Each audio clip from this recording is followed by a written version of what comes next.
Hello everybody, this is Brian Pittman for Caterpillar Incorporated. I'm with the Tools and Supplies group in Peoria. Today we're out at one of our suppliers who makes products for us as far as, you know, cutting, abrasives and things like that.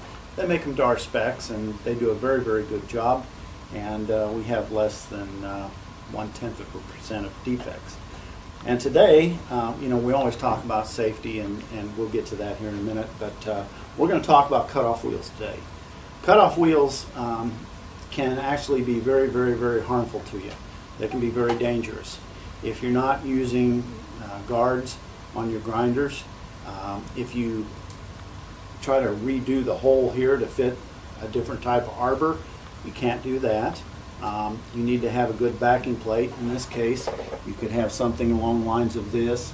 We don't have one right here right now, but you want to make sure that the arbor is exactly what the hole is. And then, of course, you know, you've got some big ones like this. They come in, you know, like 32nds. They come in a, you know, 1/16 thickness. But as you can see, they do. Most of ours have our name on them. They say CAT. They'll give you a part number. Wear safety goggles, and one of the most important things, 25,000 RPM max. Okay, you always need to know how fast you're spinning these things, because I'll tell you, they can become pretty lethal, especially in about a 50-foot radius. So make sure that when you're using these, you're using the right arbor, and you're using the right speed, right protection, eye protection.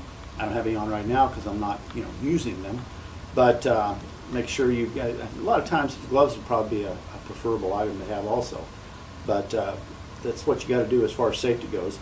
Don't let these things work. Don't push them when you're doing cutoff work. Don't push on the product. Let it do its work. Okay. If you find some of these that don't have markings on them, find out what the part number is and find out what you're supposed to spin them at, because if you spin these wrong RPM, that can cause a problem. If you find some out of a package and they look like they've been broke or chipped, never use them. Throw them in the trash, get a new one, okay? So basically, let's go over it again. You know, you've got your arbor holes. Make sure they're correct.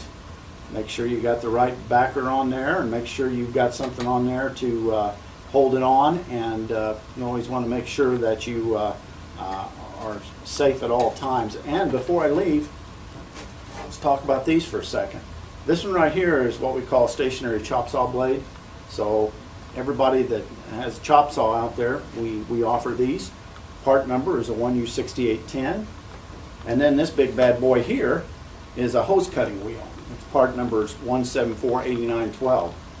And these are big bad boys, but they do the job, I'll tell you that. So when you're using these types of cutoff wheels, practice safety, okay? And we have these in different type sizes and shapes. Everything you need for most of your jobs, where you're running a 3-inch die grinder type, or your standard 4.5, or even a 7. So if you have any questions, you can reach me at cattoolsandsupplies.com, or you can even reach me at Pittman, Pittman _Brian _D at cat.com, and I can answer any questions you might have about cutoff wheels, okay? Well, once again, thanks for your time. I appreciate you watching my videos, and if you got any questions, give me a call. And stay safe out there, okay? We'll catch you next time.